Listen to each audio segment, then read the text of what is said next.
Ya, kembali lagi di Connect TV.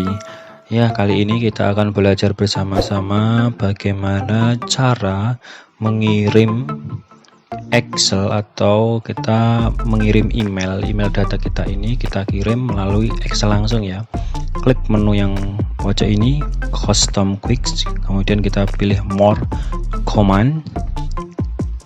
Nah, akan bentuk ini ya, pilih Quick ya.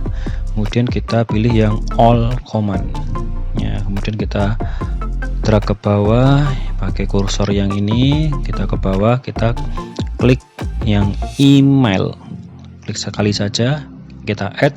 Nah, akan muncul di sebelah kanan, kita email as PDF, kita kirim melalui PDF, kemudian kita klik, bentar ya, saya ulangi, email as ini, kita klik saja. Nah, maka menu 2 ini akan muncul. Yang pertama, email itu kita kirim email saja dalam bentuk apa itu Excel kalau yang kiri ini. Kalau yang kanan ini kita kirim data kita itu ke email tapi dalam bentuk PDF ya.